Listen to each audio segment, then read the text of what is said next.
국내에 계신 스픽스 구독자 여러분 안녕하세요. 오창익입니다. 국민주권정부가 출범했습니다. 아직 공식 명칭은 아니라지만 대한민국의 가장 중요한 원칙 국민주권주의를 이름으로 정했습니다. 이재명 정부가 이름 그대로 국민주권 시대를 실현해 나아가길 바랍니다. 걱정도 있습니다. 대통령실 민정수석의 검사장 출신의 특수통 검사를 임명한다고 합니다. 위험합니다. 대통령과 사법연수원 동기라 해도 오랫동안 검사를 했던 사람을 중용하면 안 됩니다. 검사였던 사람은 적어도 재직 기간의 2배 이상의 시간이 지나야 독이 빠집니다. 검사장 출신을 대통령실에 요직에 배치하는 것은 검사들이 대놓고 대통령실의 일거수일투족을 지켜보게 하는 것과 다르지 않습니다. 헌법재판관 후보자에 윤석열과 함께 대윤 소윤으로 불리던 윤석열의 최측근 윤대진 검사의 아내가 임명될 거란 이야기도 떠돕니다. 이 역시 위험합니다. 이재명 대통령은 결정은 신중하게, 집행은 신속하게 하는 사람입니다. 인사도 신중의 신중을 거듭해야 합니다. 그리고 검사 출신은 안 된다는 명확한 원칙을 세워야 합니다.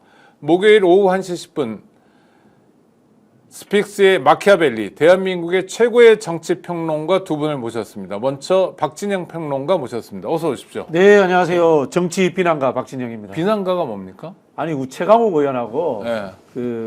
홍사원 기자님이 저는 좀 비평가로 불러주십시오. 이러니까 비난을 많이 하시니까 비난가로 불러드릴게요. 이러더라고요. 최강욱 씨가 그렇게 얘기할 계제가 아닌데요.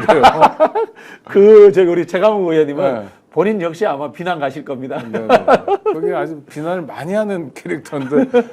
아니 그래도 제가 없어서 얘기가 아니라 최강욱 변호사보다는 우리 박진영 평론가가 훨씬 더 또 비난의 양이 적습니다. 아니요, 찰진 평론을 하십니다. 네, 근데 이게요. 네. 남을 비평하고 비난한다는 게 생각해 보면은 악업이에요. 아 그렇죠. 돌아서 저한테도 그게 다 비평의 화살, 네. 비난의 화살이 오는데 그만큼 제가 당당하게 살고 있는가 한번 참 되돌아볼 때가 그러니까 많습니다. 애정어린 부끄럽기도 하고. 애정어린 비판이냐 아니냐, 상대를 뭐 그냥 드잡기 위한 거냐, 뭐 이런 거는 구독자들께서 또 판단하시니까요. 저는 하여튼 박진영 평론가의 평론을 좋아합니다. 네, 감사합니다. 한 분 더 모셨습니다.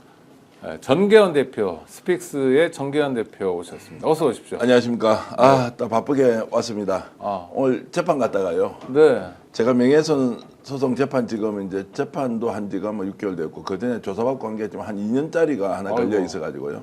그러니까 지금 피고로 걸려 있는 겁니까? 그렇죠. 권성동이 갑자기 이름 나오죠. 저기 저 장제원 전 의원이 방송에서 뭐 그 국김에 인재영입 명단 가지고 나가서 이제 공천 작업하고 있다. 2024년도 이야기인데 2023년도에 이제 그런 방송을 했는데 그게 뭐 명예훼손이라 이래가지고 지금 계속 이제 시달리고 있습니다. 장재원 씨가 고소한 건가요? 그 장재원 직접 고소도 하지 않고 보좌관을 통해서 고발한 건인데 언론사에 취재하면 이렇게 전화해가고 물어보잖아요.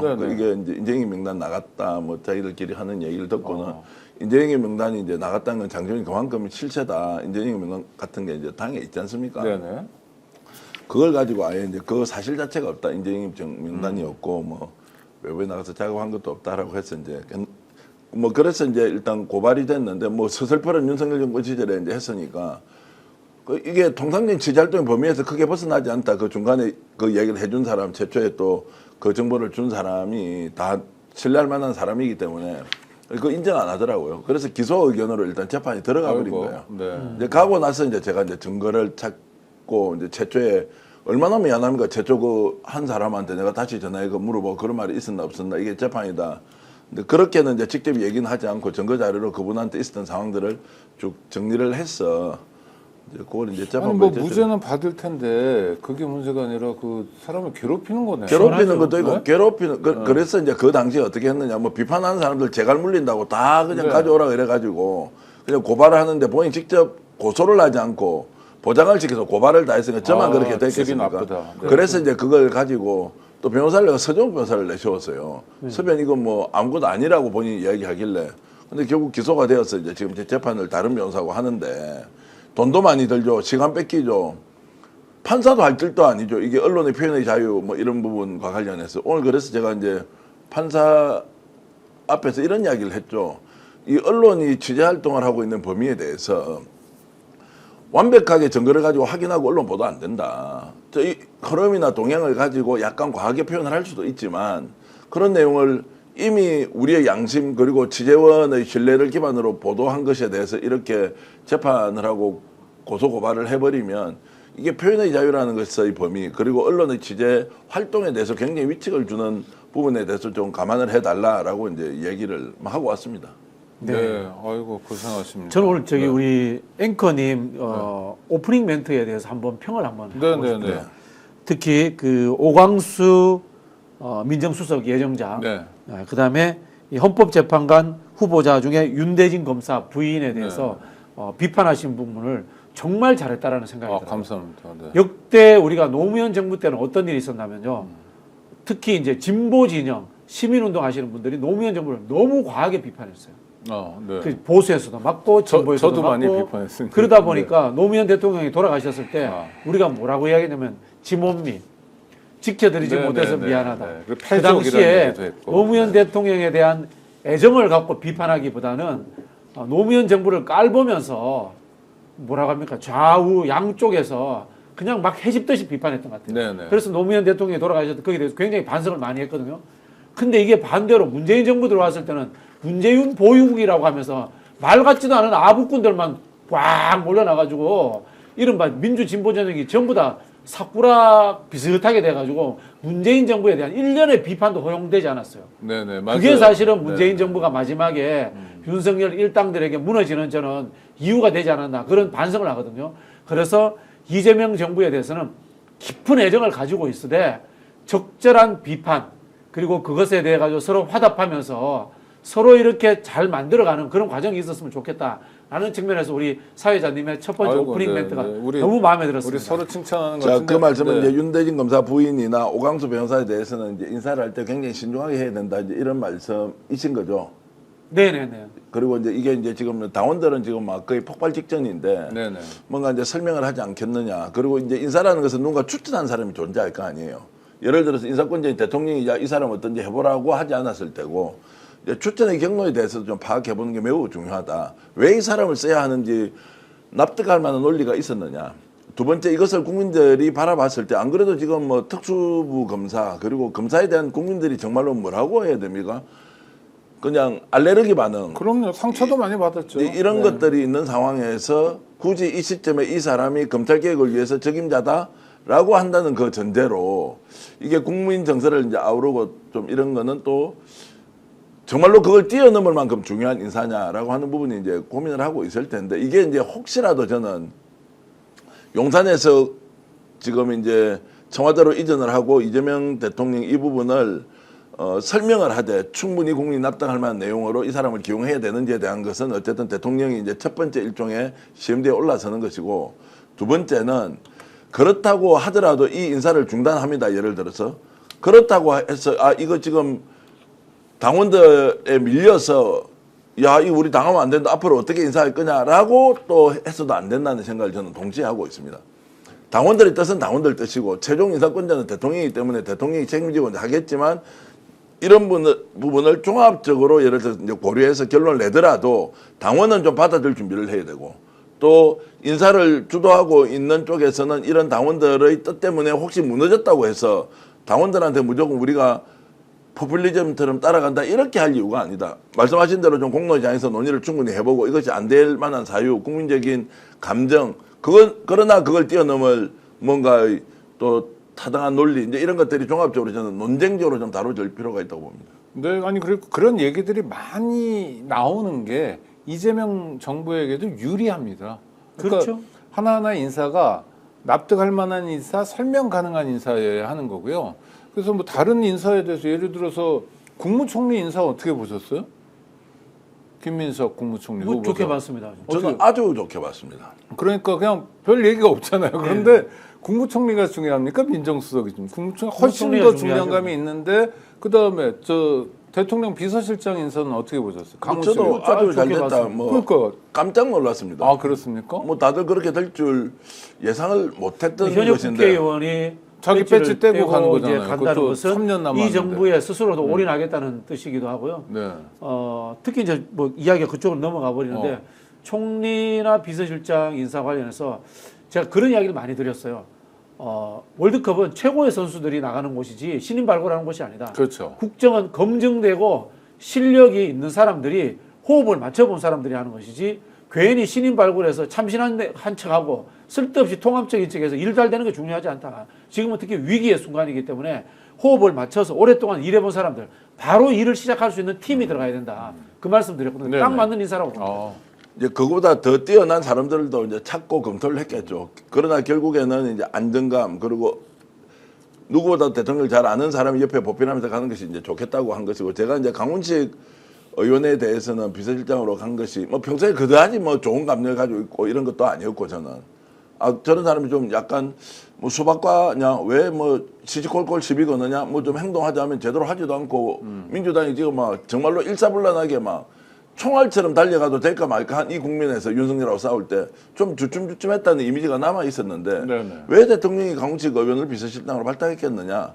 그래서 제가 취재를 해보니까 당에서 뭔가 중요한 의사결정을 할 때 속도전으로 가자고 할 때 반드시 강훈식 의원한테 연락을 해서 어떻게 생각하는지를 물었다는 거예요. 오. 그냥 형식적으로 물은 게 아니라 자 네네. 이런 게 어떠냐고 물어보고 그 의견대로 따라간 것도 아니지만 종합적으로 의견을 모을 때 중요한 순간에 강훈식 의원을 얘기를 들었다는 거예요. 이제 그 말은 이번에 이제 국가가 지금 우리가 추진해야 될 과제가 수십 가지가 동시다발적으로 가야 그럼요. 되잖아요. 그럴 네. 경우에 비서실장이 맞습니다. 총알탄 사나이로 갑시다라고 하는 쪽보다는 오히려 반대쪽의 의견을 들을 수 있는 사람을 앉혀놓고 이것이 혹시라도 사회분열이나 갈등의 요소가 될 수 있는 거 아니냐라고 하는 것은 강훈식 의원은 이게 몸에 배어 있는 사람이니까. 왜냐하면 충청도에서 정치를 해가지고 그 지역구에 3선을 하려고 했으면 조금만 정말로 헛발디뎌도 무조건 저거는 탈락인 지역인데도 살아남아 있는 그 강인한 이제 정치력, 생명력에 오히려 반대쪽 의견을 들을 수 있는 것. 야, 그래서 참 대통령이 이번 인사에서 비서실장을 저런 사람을 썼다. 70년대생이기 때문에 좋다. 이걸 떠나가지고 그렇죠. 네. 그 반대 의견을 들을 의지가 확실히 있구나라는 것 때문에 국정은 굉장히 속도감 있으면서 안정감을 유지할 수 있다고 생각할 수 있습니다. 비서진이 충성파보다 이렇게 견제는 아니더라도 보완 의견을 내는 사람들이 비서진에 오는 건 리더 입장에서 사실 번거롭고 좀 싫기도 하고 그러잖아요. 일상적으로 마치 왕이 경연하듯이 일상적으로 그런 얘기를 들어야 되는 거니까. 그럼 놀라운 결정인데요. 지금 전 대표 말씀대로라면. 네. 이제 강훈식 의원하고 좀 가까운 편입니다. 아, 그래요? 좀 설명을 하자면 우리 강훈식 의원은 쓴소리를 기분 나쁘지 않게 하는 재주가 있는 사람이에요. 네, 그리고 좋네요. 우리 전 대표님이 설명을 하셨는데 다양한 세력들의 고리에 다 연결되어 있습니다. 강훈식 의원은 원래 손학규 계보예요. 네네. 손학규 전 대표의 최측근이었습니다. 그러다가 586 그룹들과도 아주 가깝습니다. 이인영, 진성준, 김영진, 요 아주 가깝습니다. 그 중에 이제 김영진 의원이 586이면서 이재명 대표의 최측근입니다. 그래서 이제 친명으로 또 분류가 됐습니다. 그러다가 또 70년생 이후 그룹에 또 강훈식 의원이 또 거기에서 또 중요한 역할을 합니다. 그래서 전당대회에 나와서 이재명 대표와 한번 겨루기도 합니다. 네. 근데 겨루고 나면은 갈등이 생기잖아요. 그렇죠. 근데 강훈식 의원은 갈등이 안 생겨요. 그런 탁월한 재주가 있다는 말씀을 드리겠고요. 다양한 우리 분석들이 가능한데, 저는 가장 근본적인 분석을 하자면은 강훈식, 김민석 두 사람 다 정책과 정치가 가능한 사람이다. 이 말씀 드리고 싶어요. 자, 우리 윤석열 설명을 정부, 좀 해주세요. 윤석열 정책과 정부로 정치. 가볼게요. 네. 윤석열 정부의 김대기 비서실장, 정책은 잘하지만 정치가 안 됩니다. 정진석 비서실장, 정치는 되지만 정책이 안 됩니다. 한덕수 총리, 정책은 되는데 정치가 안 됩니다. 이낙연 총리, 정치는 되는데 정책이 안 됩니다. 근데 지금 김민석 총리나 강훈식 비서실장은 정치와 정책 두 가지가 다 되기 때문에 국정에 대한 정책적 지원도 하면서 이 정책에 대한 이해도를 바탕으로 해서 국회도 설득하고 국민들을 여론으로서 끌어들이는 그런 역할을 동시에 할 수 있는 아주 양면적인 그런 능력이 있는 분들이에요. 어제 이제 중진아 의원이 강훈식 비서실장 신임 비서실장이 이제 지명을 받고 나서 바로 만나서 뭘 물어봤대요. 야, 어떠냐고 이렇게 하니까 야, 진짜 모든 걸 다 던지고 하는데 제가 잘할 수 있을지 모르겠습니다. 라면서 굉장히 긴장한 상태로 이제 있더라는 거예요. 그 이제 이 이야기를 드리는 것은 저는 이제 대통령이 조기 인사에서 이런 방식으로 이제 안정감도 주고 쓴소리도 듣겠다 또는 뭐 그런 여러 가지 이제 다양한 의견을 확실하게 받아서 국론 분열을 시키지 않는 것은 뭐 명확한 국정 운영의 일종의 키워드 같은 것이다라고 이제 한 점에서 굉장히 이제 높이 평가하고 기왕에 이렇게 이제 좋게 강훈식 그다음에 우리 김민석 총리가 이렇게 이제 들어갔으면 이제 이분들이 이제 이미 보통 사람은 접근할 수 없는 엄청난 기회의 공간을 확보했습니다. 네네. 사실 지금 뭐 김민석 총리 같은 경우에는 뭐 굉장하지 않습니까? 저것이 어떤 의미가 있는데 다 안다고요. 뭐 서울시장 필요 없다고 이제 총리 잘하면. 아, 그렇죠. 바로 그런 게 데리고 가는 있죠. 거죠. 그다음에 비서실장으로 지금 가지 않습니까? 저기서 성공하면 바로 충남도지사로 가고 이제 거물급 정치인으로 클 수 있는 그 기회의 공간도 이재명 대통령이 열어줬으니까 충성해야죠, 진짜. 충성의 정도가 아니고 국민을 위해서 목숨을 걸어야 되는 거예요. 이 두 사람은 다른 사람은 5년 10년에도 그까지 갈지 안 갈지도 모르는데 이재명 대통령이 일종의 발탁처럼 원래는 김인석 의원이 비서실장으로 갈 것이고 강훈식은 이름이 별로 없었는데 이것을 완전히 이제 소위 말하는 수직 상승을 시켜놓고 딱 포지션을 줬으면 그러니까 언론에는 뭐 이창료 한국은행 총재 국무총리 기용설이라든지 하다못해 이건 좀 믿거나 말거나 한데 홍준표라든지 여러 가지 얘기가 있었는데 완전 실무형이에요. 그러니까요. 위기 돌파요. 그런 분들도 검토한 것도 사실이고요. 네네. 그럼에도 불구하고 마지막에 이재명 대통령이 이제 이 두 사람을 선택했다는 것은 이 두 사람을 선택한 인사권자는 인사권자들을 평가받아야 되지만 들어가는 이 두 사람이 어떤 마음으로 가야 되나? 그러면 정치적으로 수직 상승의 기회를 이재명 정부 출범할 때 대통령이 만들어준 것이라면 이 사람은 이재명한테 충성할 필요가 없고요. 국민한테 충성해서 이 정부가 어떻게 완결된 구조로 마무리를 할 수 있느냐. 이러면 그 뭐 잠재력들을 충분히 발휘해서 저는 국민을 위해서 좋은 정치하고 그러고 나서 더 큰 정치하셔라. 두 사람은. 이제 이런 것까지 일종의 이제 보장받을 수 있는 기회니까 이분들이 정말로 목숨 걸고 해야 한다. 이렇게 생각합니다. 제가 이제 감히 하나 좀 또 조언을 드리자면은 정무수석 문제인데요. 저는 개인적으로 정무수석보다는 정무장관이 있는 게 맞다고 봅니다. 네. 정무장관을 뒀으면 좋겠다라는 생각인데 아마 그런 검토도 하고 있을 거예요. 정무장관을 두면서 정무장관은 이른바 친노 친문의 뿌리가 있는 중진 정치인을 한 명 시키면은 드림팀이 되지 않을까라고. 누구요? 예를 들면.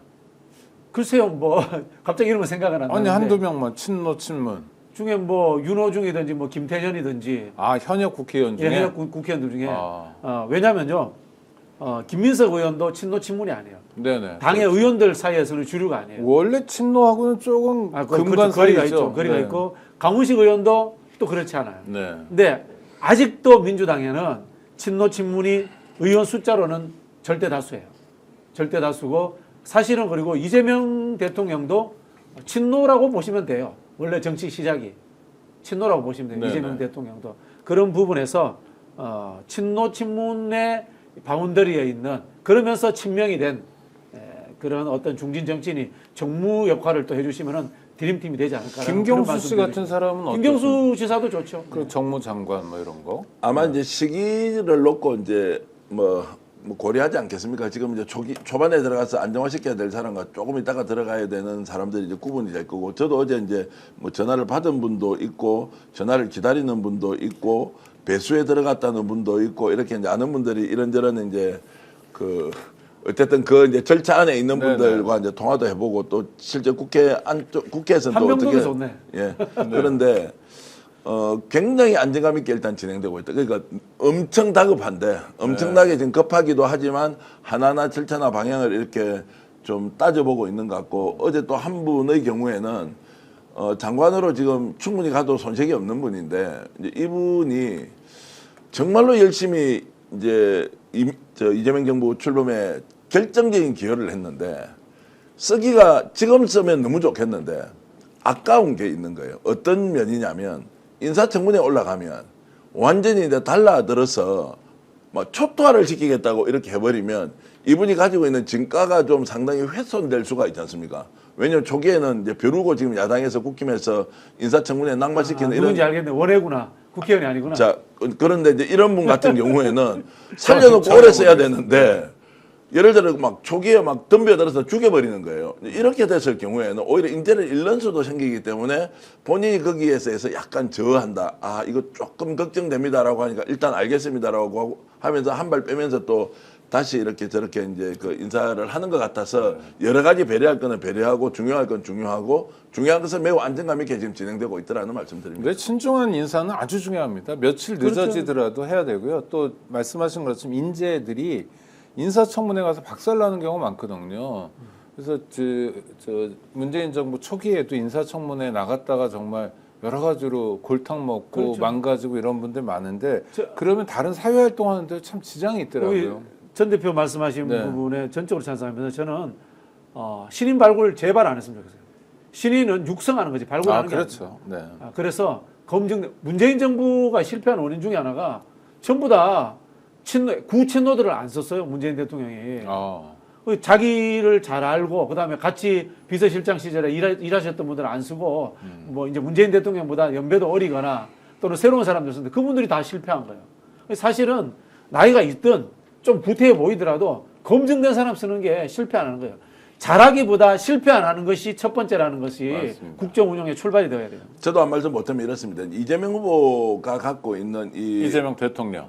예, 이재명 대통령의 이제 업무 역량이 실제로 보통 정치인의 저는 10명 정도의 역량을 가지고 있다. 단순화시키고 속도감 있게 추진하는 이런 것들은 탁월하기 때문에 과거와 비교하면 뭐 아무것도 할 줄 모르는 전두환은 남한테 다 맡겼다. 그래서 나라가 돌아가도록 했다라고 하는 걸 지적 삼아 이야기하잖아요. 정반대로 지금 이재명 대통령은 본인이 갖고 있는 역량이 워낙 출중하기 때문에 옆에서 잘 이렇게 받쳐주는 사람들이 이렇게 배치되더라도 오히려 발굴보다는 안정감 있게 이렇게 추진할 수 있도록 하는 이제 그런 것도 굉장히 이제 유용한 아마 이제 그 인사술일 것이다라는 생각이 좀 들고요. 이제 그럼에도 불구하고 제가 듣기로는 발굴해서 사람 키워야 한다라는 또 의지도 일정 부분 있기 때문에 아마 이제 발탁 인사 이런 것도 좀 나오지 않겠나. 아니요, 저 김민석 총리 후보자도 뭐 적재적소 인사일 수도 있지만 발굴의 측면, 사람 키우는 측면도 네. 있는 게 왜냐면 5년 후에 대선해야 되거든요. 그렇죠. 네. 그러니까 사실 민주당 정권 입장에서는 훌륭한 대선 후보를 얼마나 가지고 있느냐. 지금 야권에서는 한동훈 뭐 또 누구죠? 이준석 등 뭐 이렇게 나오고 있잖아요. 벌써 이런 과정을 통해서. 그러니까 여권도 그런 준비해야 된다는 측면에서는 저는 발굴도 해야 된다. 그래서 김민석 국무총리가 지금 굉장히 경건해져 있습니다. 네. 원래 경건하잖아요. 아니 원래 경건한 것은 원래는 엄숙한데 아. 굉장히 진중한데 지금은 경건해져 있다라는 표현을 제가 이제 애써 해 보겠습니다. 이런 이야기들을 많이 하거든요. 대통령이 다 하는 게 아니다라는 이야기 하는데 네. 저는 그 새빨간 거짓말이거든요. 우리나라처럼 현실적으로 우리는 제왕적 대통령제입니다. 네. 개헌하지 않은 상황에서 제왕적 대통령제는 대통령이 다 하는 겁니다. 저는 그런 측면에서 장관이고 뭐 청와대 비서실장이고 국정원장이고 다 대통령의 비서에 불과하다고 생각합니다. 그럼 뭐냐? 대통령이 만기칠람하고 대통령의 모든 일에 대해서 다 꿰차고 있어야 됩니다. 근데 이재명 대통령이 그런 스타일이에요. 굉장히 그런 부분에 저는 대한민국이 복받았다. 위기 상황에. 그런 생각이 들고. 그럼 뭐냐? 이 참모들, 장관이라든가 대통령실의 참모들은 늘 대통령이 이거 어떠세요라고 이야기하면 본인이 먼저 대통령의 의중을 읽고 준비된 보고서를 갖다 바칠 수 있는 사람. 그런 사람이 되어야 된다고 봅니다. 네. 뭐 이런 뭐 통합형이 어떻고 있지 않습니까? 신인 발굴이 어떻고 또 뭐 어떤 이야기 하자면 참신함. 그런 거 필요 없습니다. 일 잘하는 사람. 이재명을 서포트하는 것이 가능한 사람이 무조건 되는 것이 저는 첫 번째 원칙이라고 봅니다. 네, 알겠습니다. 그런 인사가 진행되고 있는 것 같고요. 일부 아쉬운 건 또 비판하고 바로 잡으면 될 것 같습니다. 국힘으로 한번 가보겠습니다. 속보가 들어와 있죠. 우리 구독자 여러분들도 들으셨을 텐데요. 권성동이 국힘 원내대표를 그만뒀답니다. 동영상이 준비되어 있는데 한번 함께 보시죠. 이번 대선 패배는 단순히 비상계엄과 대통령 탄핵에 대한 심판에 그치지 않습니다. 집권 여당 국민의힘의 분열에 대한 뼈아픈 질책입니다. 특히 나라의 명운이 걸린 선거에서조차 뒷짐을 지는 행태, 분열의 행보를 보인 부분, 내부 권력 투쟁을 위해 국민의힘을 음해하는 민주당의 논리를 칼처럼 휘두르고 오히려 그들의 칭찬을 훈장처럼 여기는 자해적인 정치 행태에 대해 실망을 넘어 분노하는 국민과 당원들이 많습니다. 원내대표로서 저희 책임이 결코 가볍지 않습니다. 그 책임을 회피할 생각도 그리고 변명할 생각도 없습니다. 보수의 재건을 위해 백지에서 새롭게 논의해야 합니다. 저부터 원내대표직을 내려놓겠습니다.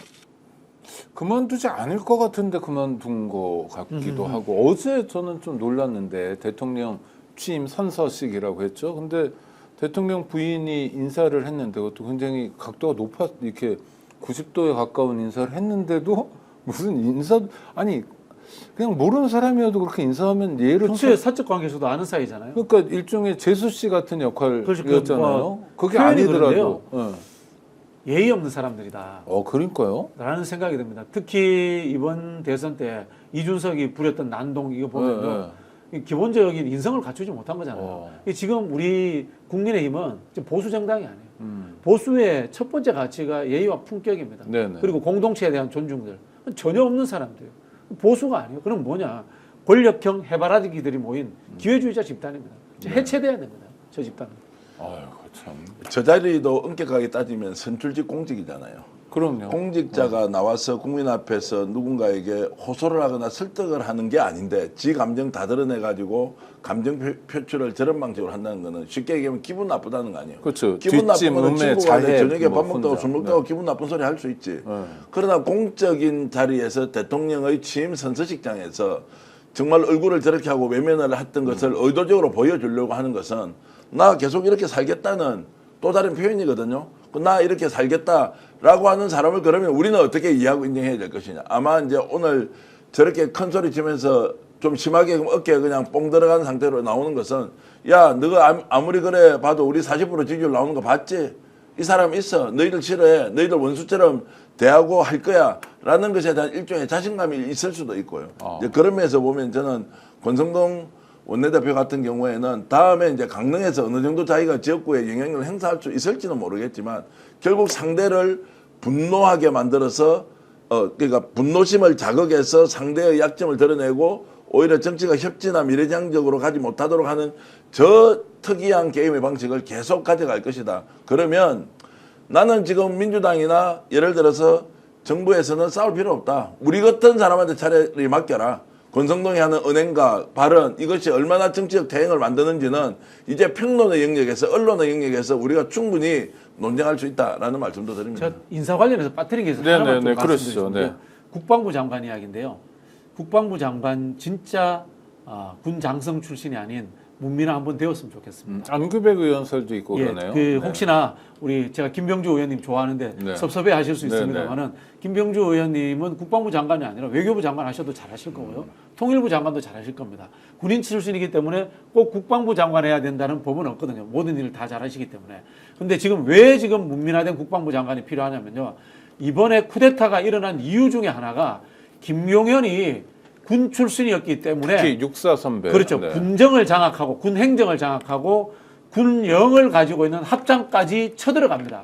거기서 쿠데타를 총괄지휘합니다. 즉 이 쿠데타를 진압하는 과정에서 군정과 군 행정과 군영 지휘 체계가 분리되어야 된다는 것이 분명하게 우리에게 보여졌습니다. 그런 측면에서 쿠데타를 마무리한다는 측면에서 민간인 국방부 장관, 군정을 책임지는 사람이 들어서 가지고 군령을 행사하는 합참이라든가 각군 참모총장들을 통제하는 방식으로서의 군개혁이 이루어져야 된다는 측면에서 반드시 저는 이번만큼은 문민 국방장관이 왔으면 좋겠다는 사실 말씀 드리고 싶습니다. 국방부 장관에 민간인이 가야 된다. 문민 통제를 해야 된다라는 거는 노무현 정부 이래 그렇죠. 네. 일종의 수건 사업인데 잘 못하고 있는 건데 이번엔 아마 대통령도 후보 시절에 그런 얘기를 했죠. 국방부 장관은 문민화돼야 된다 이런 표현을 그렇죠. 했기 그리고 때문에. 지금 네. 우리나라 저는 뭐 별로 동의 안 합니다만은 K 방산이 엄청나게 성장하고 있거든요. 네네. 이게 단순히 군 체계를 잘하는 게 중요한 게 아니라 산업 체계, 정책 체계에 대한 이해도가 있는 분이 하는 것이 더 좋을 수 있습니다. 그럼 민주당이나 뭐 이쪽 진영에서 국방부 장관 할 만한 사람 5명 넘는다. OX.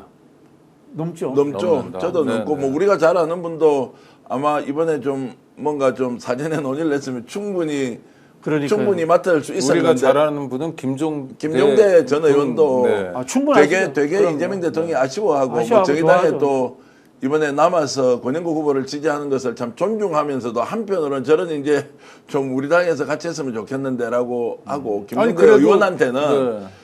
따로 한번 봅시다 이렇게 직접 얘기를 했다 그러더라고요. 따로 한번 봅시다 이렇게 얘기를 했다고 하니까 김종대 전 의원 같은 경우도 이제 국방부 장관 가면 아니, 엄청 잘할 것이다라는 생각은 드는데 네. 어쨌든 이제 지금 내부 사정은 제가 정보를 가지고 그렇죠, 드리는 그렇죠. 말씀은 네. 아니고 아니 김종대 의원 같은 경우 그 자세도 저는 좋은 것 같아요. 아, 자기가 훌륭하시죠. 정의당으로 예. 국회의원이 됐으니 정의당 후보가 나오면 민주노동당으로 당명을 바꿨지만 도울 수밖에 없다. 하늘의 해는 하나다 뭐 이런 식의 아니 의리나 이런 것도 아니 왜냐면 자꾸 없어지니까 그렇지만 전체적으로 이를테면 윤석열 내란 세력을 심판한다든지 또 새로운 나라를 만들어가는 과정에서는 또 김종대 의원 같은 분도 귀하게 쓰여야죠. 네, 전 좋다고 봅니다. 어떤 분이 추미애 좋아요. 뭐 추미애 장관 좋아요. 아. 추미애 장관도 국방부 장관 잘하실 거라고 봐요. 네네. 이게요 장관이라는 것이 굉장히 특수한 것처럼 생각하는데요. 우리 뭐 그 정기환 대표님 잘 아시지만은 식당 운영 잘하는 사람이 빵집 운영도 잘합니다. 맞습니다, 맞습니다. 네. 그 정치적으로 이제 훈련되어 있는 자원이 민주당이 실제 많고요. 네. 웬만한 분들은 웬만한 일을 맡아서 다 수행을 잘할 만한 분인데 오히려 이제 그런 면에서는 민주당이 실제로 지난 그러니까 이제 21대, 22대입니다. 이제 총선 2번 거치면서 굉장히 훈련이 잘 돼 있고 특히 다선 의원들이 이제 현장에서 초선보다 더 열심히 뛰어다니면서 일하고 있지 않습니까? 네. 이제 이런 걸 보면 본인이 정치적으로 더 이렇게 국민들한테 인정받는 것도 있지만 전체적으로 자원이 풍부하기도 하고 전문성을 굉장히 많이 가지고 있다. 그리고 부패의 척도 또는 청렴도 이런 거 있지 않습니까? 박 교수도 많이 만나보지만 지금은 실제로 양정당이 비교가 안 될 정도로 민주당이 우수합니다. 민주당에는 부패라는 것은 존재하지 않습니다, 진짜. 그런데 여전히 부패한 집단처럼 몰거든요. 제가 이제 이쪽 저쪽 다 만나보지 않습니까? 그러니까 민주당에는 군수 후보에게 20억 받는 지역구 절대 의원은 없습니다, 절대 없다. 아니 있을 수가 없습니다. 이것이 있을 이제 수가 없다. 통용되는 네. 무엇이 있다고 네. 한다면 당연히 저희들이 그냥 있지도 않겠지만 이게 이제 근데 문화적인 국힘에는 있다는 거 아니에요? 그러니까 근데 우리가 이제 보수 정당은 보수 정당대로 특징, 그다음에 민주당은 민주당대로 특징이 있다라고 우리가 이제 얘기를 하지만 그 특징이라는 것은 차이인데 관점의 차이여야 되는데 지금은 개인의 역량 차이도 너무 많이 나고요. 정당의 운영 체계도 엄청 다르고요. 네. 더 중요한 것은 정치인의 개인의 일종의 국가관, 애국심 이런 것들이 완전히 차이가 나는 상황으로 가버렸다. 저기는 거국단입니다. 자, 거국단과 더 가깝습니다. 정광훈이라는 사람이 정말로 우리나라를 애국이라는 이름으로 남북 통일이라는 이름으로 이렇게 하는 걸로 보입니까? 아니죠. 거기에는 돈하고 네. 연결되어 있는 게 딱 그럼요. 보이지 않습니까? 그러면 자신의 이념을 결국 돈과 연결해서 하고 있는 사람들 거기에 연결되어 있는 정당이 국힘이다. 국힘 일부 의원들은 정말로 억울하도 하겠지만 전체적으로 보면 그 그림의 그 연장선상에 다 있습니다. 저는 그렇게 봅니다. 권성동이 대통령 취임 선서식에서만 화가 나는 게 아니라 원내대표 그만둔다고 하면서도 화를 내고 있어요. 썼던 단어들이 뭐 뒷짐지고 있다. 선거 때 음해한다, 뭐 자해한다. 민주당이 달아준 훈장 가지고 거들먹거린다. 뭐 이런 것들인데 누구를 욕하는 겁니까? 친윤이 아닌 사람들 모두 각입니까? 아니면 뭐 그렇죠. 특히 뭐 제가 보기엔 한동훈 욕하는 것 같아요. 네. 근데 뭐 개인적으로 한동훈 대표 좋아하지는 않습니다만 그 정도였으면 많이 해준 거 아닌가요? 열심히 뛰던데요. 뭐 자기 선거를 위해서 뛰었다고 하지만 네. 정치인이 뭐 다 그렇죠. 뭐 자기 선거를 위해서 다 유념하고 뛰는 거지. 네. 네. 사람이 이제 얼굴을 보고 그 사람의 마음을 다 알 수는 없죠. 그런데 우리 사람에 대해서 이제 느낌이라는 거 있지 않습니까? 그렇죠. 저기 국민을 앞에 두고 이제 언론의 카메라가 다 이렇게 이제 있을 때 하는 발언의 태도 같은 거 한번 보십시오. 대한민국 국민들을 염두에 두고 하는 것 같습니까? 그런 게 저는 잘 느껴지지 않아서 저 사람이 하는 이제 논법, 말투 이런 것들을 종합적으로 봤을 때 야, 국민들을 생각하면서 정치를 하는데 대선 패배를 했는데 나부터 책임을 져야 된다고 하면 나의 책임이 가장 큽니다. 라고 일단 가야 되는데 남 욕 다 하고 나서 나도 책임 있습니다. 그래서 내가 물러납니다. 라고 하는 것은 이 당이 통합이 되어서 제대로 국민들의 평가, 심판을 인정하고 바꿔보자 라는 생각보다는 현상에서는 물러나지만 본질적으로 싸우든 말든 나는 욕하고 떠나겠다라는 것이어서 한편으로 보면 참 안타깝기도 하고 다른 한편으로 보면 참 댓글에 어떤 분이 박용진 같은 사람은 절대 반대 댓글 달렸는데 네. 박용진 중용될까요? 안 될까요? 저하고 내기 한번 할까요? 이분하고? 뭐 어떠실 것 같으세요? 쓸 것 같아요. 이재명 네. 대통령이. 네. 뭐 이를테면 장관 정도로요? 그까지는 모르겠는데 네네. 제가 보기에는 쓸 것 같아요. 아, 그러니까 실력 있는 부분을 가져와서 쓸 거고요. 그리고 거기에서는 통합의 의미를 100%는 아니지만 10%, 20%는 넣어놓고 해야 될 거 아닙니까? 본인하고 경쟁했다, 본인하고 조금 거리감이 있다라고 하는 쪽에 대한 것은 고려사항이 매우 적을 것이고 오히려 저 사람을 쓰임새 있게 활용하는 것은 국회에서는 의정활동하는 게 훨씬 더 중요하고 국회의원들이 굳이 장관으로 차출하는 것보다는 바깥에 있는 사람들 쓸 수 있으면 최대한 써서 오히려 국가 운영의 인재풀을 넓히는 것도 굉장히 중요한 의미가 있기 때문에 이걸 의도적으로 뭐 박용진이어서 안 된다, 된다 이런 거 없습니다. 제가 그 이재명 대통령한테 직접 박용진 의원에 대한 평가를 들은 적이 있거든요. 네네. 네. 박용진 의원은 저한테 고마워해야 돼요. 고마워 좀 해. 근데 실제 두 사람이 가깝진 않아요. 가깝지도 않아요. 제가 박용진 박용진하고 의원하고. 가깝지 않지만 네. 그래도 이제 저도 냉정하게 그 평가를 이재명 했고요. 후보한테 박용진이 가진 장점 이런 것들을 충분히 이제 쓸 수 있다라고 하는 것은 뭐 그래서 저희들 같은 평론가들 필요한 거 아닌가요? 아니, 그럼요. 우리가 뭐 친소관계 이런 걸 다 떠나서 네. 있는 그대로 중용을 하고 쓸 수 있으면 쓴다. 그러니까 이재명 대통령의 역량이 100이라고 치면 사실은 주변에서 이렇게 도와줘가지고 그 역량이 105가 되고 110이 될 수 있는 방법이 바로 인사잖아요. 예. 인사를 잘못하면 전 문재인 정부 때 뼈아픈 대목이 좀 있었는데 맞아요. 네. 그래서 100이란 역량을 갉아먹고 근데 마침내 인사의 가장 결정판이 윤석열 아니었습니까? 그래가지고 정권을 빼앗기는 상황까지 경험했기 때문에 정말 인사는 열린 마음으로 이런 평론이나 조언을 들어가면서 하면 저는 그러면 정말 승승장구할 수 있을 것 같아요. 지금 뭐 댓글로 올려주신 분들이 이제 박용진에 대해서 이제 박용진 전 의원에 대해서 비판하는 목소리 있고 뭐 충분히 기다만 있죠. 들어야 네, 하고. 당연히 있죠. 저는 박용진 의원을 민 적도 없고 네. 좋아하지도 않고 개인적인 네. 인연이 전혀 없어요. 그러니까 아니 이제 전혀 뭐 없어요. 거기에 대해서 이제 뭐 누구든지 의견을 낼 수 있는 거고요. 지금 이제 오강수 변호사 건도 어제 오후부터 오늘 윤대진 검사의 부인이 뭐 이렇다 저렇다 하는 이야기까지 자 이미 국민들이 이번 이재명 정부 대통령 인사에 대해서 관여하고 있는 거 아닙니까? 그럼요. 자 그렇게 해서 여론이 어떻게 되는지 돌아가는 상황들을 보는데 이 여론이 100% 맞을 수도 없고요. 네. 그리고 맞아요. 대통령이 떴을 또 우리가 무조건 아니다라고 배척할 수도 없는 상황에서 공론회장에서 특정인의 인사에 대해서 논의를 하고 내 의견을 낼 수 있는 것만 하더라도 이게 세상이 얼마나 많이 바뀐 겁니까? 그럼요. 네. 그리고 아니 대통령이 생각한 인사를 하십시오. 그러나 국민들에게 설명도 해야 된다. 그렇죠. 네, 이게 민주정부고 국민 주권 정부고요.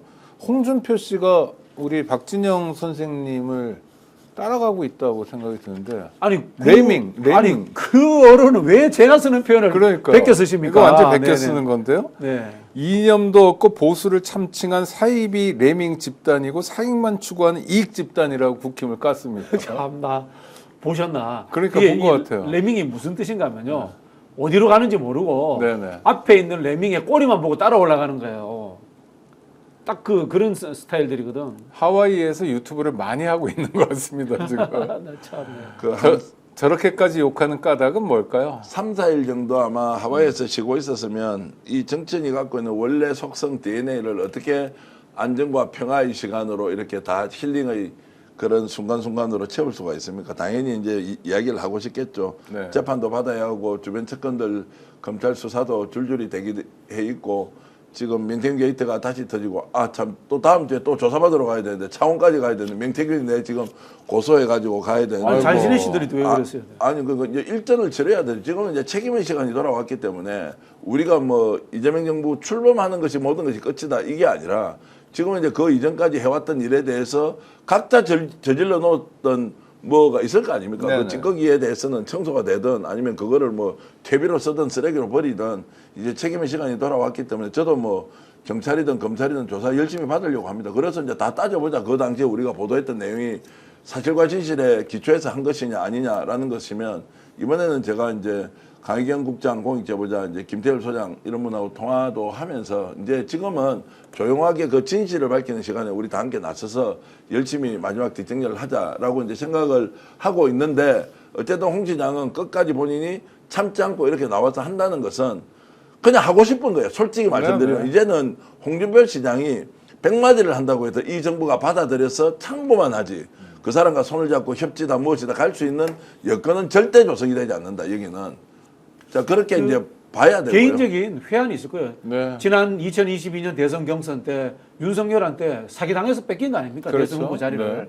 만약에 그때 본인이 윤석열을 꺾고 후보가 됐더라면 지금 대통령을 했을 건데 라는 생각도 들고요. 근데 이번에도 친윤한테 자기가 진짜 바지가랑이 밑을 가는 심정으로서 아부까지 했단 말이에요. 근데도 결국은 자기를 도와줄 것처럼 하다가 나중에는 핫바지 방구 빠지듯이 샥 네. 하면서 전부 다 한덕수 쪽으로 흘러가 버렸단 말이에요. 여기에 대한 진짜 인생의 회한 이런 게 있을 것이다라는 생각도 들고요. 두 번째는 제가 들은 이야기인데요. 결국은 국민의힘을 깨고 새로운 보수 정당을 하고 싶다는 생각이 있답니다. 네네. 이준석하고 둘이 잘 통하잖아요. 자 그런 면도 있고요. 이번에 이제 하와이로 떠날 때 홍준표 시장 주변에서 정치했던 많은 사람들이 있지 않습니까? 이 사람들을 그래도 갈 때 쿠킹 캠프에 가고 싶은 사람이 좀 있었던 거예요. 그렇겠죠. 그럼 좀 보내줘야 될 거 네. 아닙니까? 이 캠프에 이제 너희들은 가서 여기서 어쨌든 김문수 후보를 열심히 도와라라고 해야 이 사람들이 당직을 맡든 아니면 뭐 보좌관으로 가든 또는 다음에 지방선거 출마하거든 이렇게 해야 되지 직권하면 또 않습니까? 내출세도 하고. 제가 네. 듣기로는 그 문제에 대해서 이런 망구가 없었던 모양이에요. 아이고. 그러니까 옆에 있는 사람들이 정치 낭인이 다 돼버린 거예요. 네. 홍 시장 옆에서 홍 시장을 도왔던 사람들이 그래서 참 떠날 때도 굉장히 비인간적으로 떠났다라는 이야기들을 하고 있고 이 사람들이 오갈 데가 없단 말이에요. 그리고 각 개인들 이제 한번 봅시다. 박모 사장, 그다음에 뭐 장모 부시장, 뭐 지금 또 뭐 최모 뭐 부자가 뭐 쭉 있지 않습니까 지금 이 사람들이 끝까지 입을 다 다물고 진실을 뭐 저희 편은 그렇습니다. 하여튼 진실을 드러내지 않고 참아줄 수 있느냐 아니면 그것이 이제 다 드러나는 순간이 올 수도 있는데 뭐 하여튼 그런저런 것들을 생각하면 마지막 순간까지도 자기밖에 몰랐다라는 평가는 할 수밖에 없습니다. 네. 뭐 정치인들이 다 그렇죠. 저도 아니, 겪어보니까 그러니까 그 자기밖에 몰라서 정치하더라도 그 마음을 조금 줄이고 공동체를 위한 마음을 좀 키우고 네. 이런 사람들이 정치를 많이 하면 정치 발전이 있는 거겠죠. 우리가 관심 가져야 될 사람 되게 많은데 그 중에 하나 취임 선서식에서 어색한 인사를 했던 그 조이대 오늘 한마디 했네요. 잠깐 보고 오시겠습니다. 우리가 헌법과 법률이 예정하고 있는 대법원의 본래 기능이 뭔지 그리고 국민을 위해서 가장 바람직한 개편 방안이 뭔지 이런 걸 계속 국회에 설명을 하고 계속 협조할 필요가 있다는 생각이 또 공론의 장이 마련되길 희망하고 있습니다. 앞으로 더욱 노력하겠습니다. 그 이재명 정부 내 신규 직원 대법관이 모두 선발될 수 있는데 어떻게 보십니까? 앞으로 우리 법원 행정처를 통해서 계속 국회와 협의할 생각입니다. 조이대 씨는 손을 떨고 있지는 않는 것 같네요. 지난번에 손을 떨더니. 네. 냉정하게 말씀드리면 조이대 대법원장의 이중성이 이제 그대로 드러나는 거죠. 저게 이제 뭐 근엄하고 본인이 이제 대법원장의 직분에 맞게 저렇게 이제 원론적으로 얘기할 수도 있지만 그 이전에 우리 국민들은 기억하고 있는 것이 대법원 파기 한동심이 어떤 과정으로 졸속으로 결정되었고 집단적으로 의사 취합을 했으며 거기에서 조이대 대법원장이 역할이 무엇이었는지 이런 거 지금 다 이제 추론하고 있지 않습니까? 저는 특검을 통해서 반드시 그 부분은 밝혀야 한다 생각하고요. 그런 면에서 지금 정권이 바뀌고 나서 어제 어색한 웃음을 웃는 것, 오늘 출근하면서 이렇게 하는 거는 전형적으로 저는 권력 앞에서 이중적 태도를 보이는 살아있는 권력 앞에서는 오히려 새로운 권력을 죽이는데 지금은 새로운 권력이 다시 이제 국민의 이런 평가를 받고 난 뒤에 보이는 저런 태도는 저는 이중적인 얼굴이다라고 이렇게 저는 뭐 굉장히 낮춰서 평가할 수밖에 없습니다. 네. 그렇죠. 뭐 전 대표님 말씀에 전적으로 동의하고 그래도 이제라도 정신 차렸으면 좋겠다라는 생각이 드는데요. 고양이에게 생선가게를 맡길 수 없습니다. 자, 그러면 행정부 개혁은 누가 하느냐? 국회가 하는 겁니다. 사법부 개혁은 누가 하느냐? 그것도 국회가 하는 겁니다. 그렇죠. 왜? 국회는 집행권을 가지고 있지 않습니다. 그래서 국회는 구조와 시스템을 만들고 견제와 감시를 하는 것입니다. 그래서 국회에는 상임위가 법제사법위원회도 있습니다. 그리고 정부를 청와대를 견제하는 운영위원회도 있습니다. 그렇게 하라고 만들어 놓은 제도예요. 상권분립이라는 것이. 그래서 저는 국회가 그런 제도를 만들고 개혁하는 데 앞장서야 되고 그리고 사법부와 행정부는 국회 의견을 따라야 합니다. 이게 민주주의의 원칙입니다. 그리고 또 하나 좀 말씀드리고 싶은 것은 이 대법관을 임명하든지 헌재 재판관을 임명하든지 이 방식에 있어서 다원주의가 뭔지에 대해서 지금 철학적 이해를 다시 해야 돼요. 네. 다원주의가 다양한 사람이 들어가는 것이 다원주의가 아닙니다. 다양한 의원들이 통합될 수 있는 구조를 만들어야 된다는 겁니다. 그래서 저는 헌법재판관이든 대법관이든 숫자를 늘리는 것에 전적으로 동의하면서 다양한 사람이 들어가는 것이 아니라 각종 비토를 통해서 극단적인 사람이 못 들어가는 구조를 만드는 것이 더 중요하다. 다양한 의견이 통합되는 구조를 만드는 것이 더 중요하다. 이 말씀 꼭 드리고 싶어요. 헌법재판소에서 대통령 탄핵 사건에 대해서 8대 0으로 인용하듯. 그렇죠, 네. 그렇죠. 그러니까 훌륭하게 진보적인 사람 필요 없습니다. 네네. 훌륭하게 보수적인 사람 필요 없습니다. 이완규 같은 꼴통도 안 되고. 안 되는 거죠. 네. 그러니까 다양한 의견들을 수렴하고 늘 말씀드리지만 공직자는 신념윤리보다는 책임윤리가 앞장서야 되는 겁니다. 그 자리에서 무슨 일을 하는가가 중요한 거지 나의 소신이 얼마나 탁월하고 훌륭한 것은 부차적인 문제라는 말씀 다시 한번 드리고 싶습니다. 역할 분담과 관련해서 좀 말씀을 드리면 조금 전에 이제 국회가 원래 해야 할 일, 행정부에 필요한 개혁 방안들을 만드는 것 전적으로 동의하는데 특히나 이번에 21대 대통령 선거 치르고 22대 국회가 해야 되는 역할이 저는 막중하다 이 말씀을 드리는데 정부가 추진해야 되는 국가 대개조의 과제를 수행할 때 국회가 가지고 있는 고유 기능이 있지 않습니까? 자, 견제와 균형의 원리를 작동해서 제대로 따져 묻고 거기에서 입법 과정을 통해서 뭔가 조치하는 것. 근데 이게 하나 필요하고 또 하나는 저도 시민사회의 일원이기도 하지만 시민단체나 이제 이런 쪽에서 우리가 주로 권력이 하고 있는 것을 비판적 기능을 가진 것도 있었지만 과거에는 정책적 대안을 주로 누가 냈냐면 학자 그룹들이 많이 냈지 않습니까? 네네. 지금은 이제 학자의 사회 참여, 정치 참여가 거의 없어져 버렸다. 공론의장에서 학자를 보기가 굉장히 어렵습니다. 그러면 시민사회가 이런 부분을 좀 채워줄 수 있도록 구체적인 정책적 안을 가지고 정부, 국회를 상대로 오히려 비판자의 위치보다는 훨씬 더 강화된 형태의 새로운 대안을 내는 세력으로서 좀 업그레이드가 됐으면 좋겠다는 생각이 또 하나 들고요. 마지막 하나 말씀드리고 싶은 건 이제 미디어의 기능인데 저희들도 어떻게 이렇게 열심히 하면서 공론의장을 만들어가고 있지 않습니까? 뉴미디어 기반으로 많은 이제 유튜브들이 생겼지 않습니까? 여기에서 언론이 제대로 레거시한테 끌려가는 정부가 아니고 국회가 레거시에 끌려가는 것이 아니라 말 그대로 국민들이 참여하는 공론의장에서 자유로운 토론이 일어나고 거기에서 찬반 양론이 매일 이제 이렇게 싸우듯이 나오는데 그것이 최종적으로 국가에서 중요한 의사결정을 할 때 제대로 반영되는 언론의 역할 매우 중요한 이제 상황이 되어 있기 때문에 무엇보다도 국회 기능 강화, 두 번째는 시민사회가 정책적 대안 세력이 될 수 있을 정도의 역량을 좀 더 키우는 계기, 그리고 뉴미디어를 기반으로 이제 토론과 공론, 국민의 의견들이 자유롭게 이렇게 반영되면서 어느 정도 이 사회의 언론이 하고 있는 역할의 균형감, 이런 것들이 동시에 매우 필요한 시점이라고 저는 봅니다. 저는 그 집에서 신문을 여러 개를 보면서 오늘 정말 불쾌했는데 종이신문이요. 하나은행, 기업은행, 뭐 우리은행, 신한은행 등 뭐 삼성도 그랬고 대통령 취임 축하 광고를 쫙 실었어요. 네, 이미지 광고죠. 그러니까 하나은행이 무슨 어떤 신문에 광고를 했을 때 광고 효과가 1이라도 있습니까? 그 광고를 보고 계좌를 새로 트는 사람 한 명도 없을 텐데 그러니까 종이신문이 광고 효과도 없잖아요. 그런데 그렇게 싫어요. 그러니까 레가시가 가지고 있는 마지막 영향력이 그런 광고. 나쁜 영향력이죠. 나쁜 괴롭히지 거잖아요. 않겠다. 그렇죠. 그렇죠. 그런데 우리 가계부채는 이렇게 증가하고 은행은 횡재하다시피 돈을 많이 벌고 그래서 이런 거는 뭐 민간 차원이니까 그렇더라도 정부에서 그 홍보비 주는 거 있지 않습니까? 스카이 데일리의 전남 화순군이 뭐 1,400만 원 줬다 이런 거. 이런 거는 좀 이번 정권에서 좀 정돈이 돼야 될 것 같아요. 정돈의 정도가 아니고요. 그거는 이제 완벽하게 공론의장에서 네. 언론의 기능을 할 수 있도록 하는 것에 대한 저는 제도, 규칙 이런 거 다 새로 만들어야 된다 생각하고요. 그리고 그 사람들이 보여주는 정치적 편향성, 정말로 스카이 데일리 2, 3, 4 같은 언론이 수두룩 빽빽합니다. 그러니까요.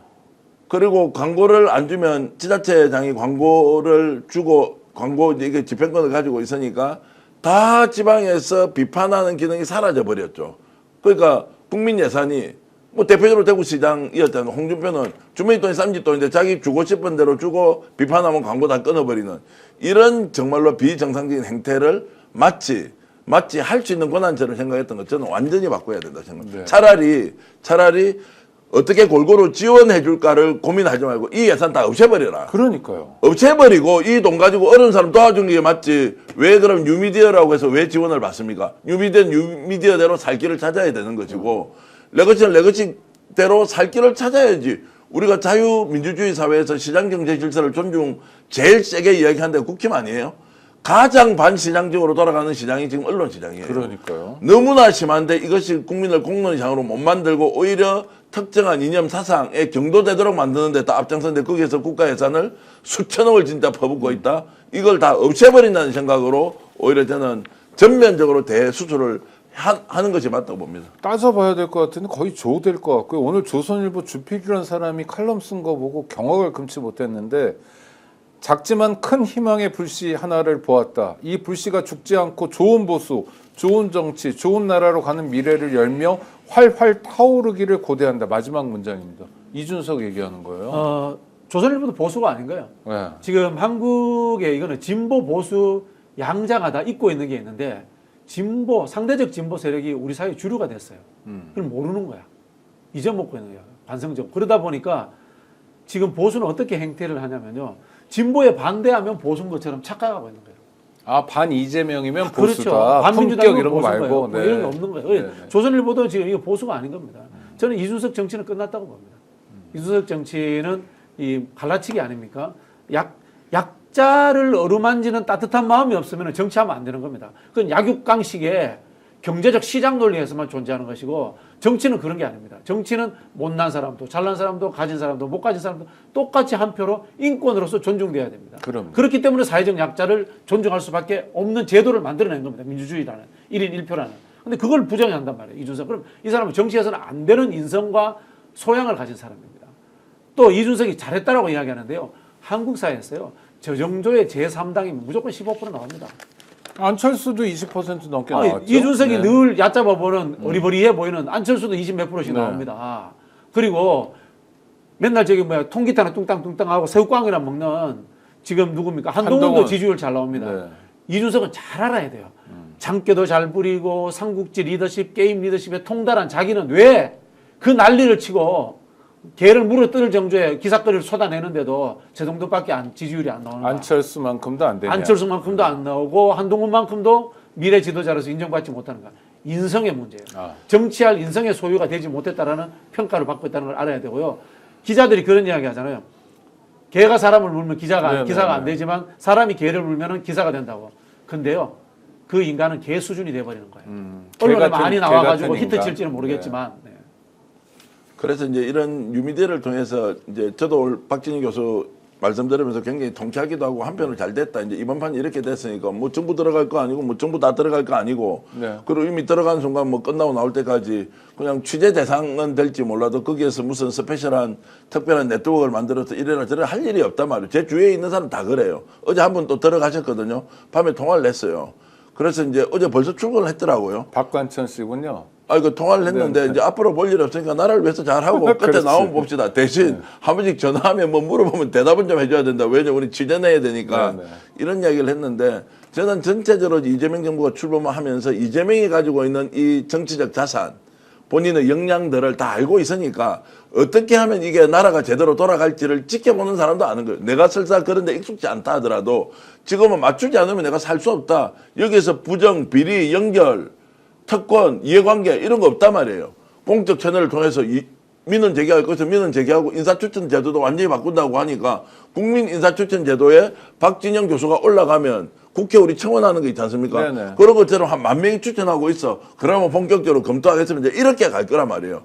그러면 얼마나 국민들이 뿌듯하게 이 정부가 운영될 때 정책적 제한이든 또는 내가 생각하는 인사에 대한 제한이든 이런 것들이 원활하게 움직인다면 그 부정과 비리 요소가 싹 거쳐지면 국가 경쟁력이 얼마나 뛰어나겠냐고요.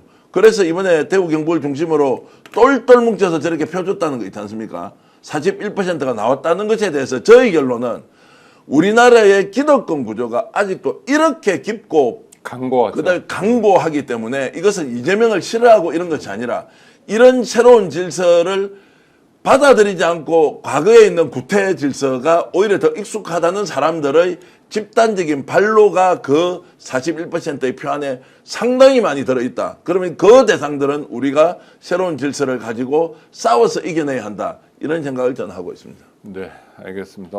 두 분과 함께하면서 시간이 이재명 정부에 바라는 점 이런 거 가지고 이야기 안 합니다. 마지막으로 하죠. 네, 그러면. 이야기 꼭 드리고 싶은데요. 국민을 행복하고 이재명 정부의 성공을 위해서 우리가 바라는 것 네, 포인트. 아니 저기 네. 국민을 행복하게 즐겁게 하려면은 대통령도 행복하고 즐겁게 일해야 됩니다. 아, 네. 그래서 저는 이재명 대통령이 행복했으면 좋겠습니다. 즐거웠으면 좋겠습니다.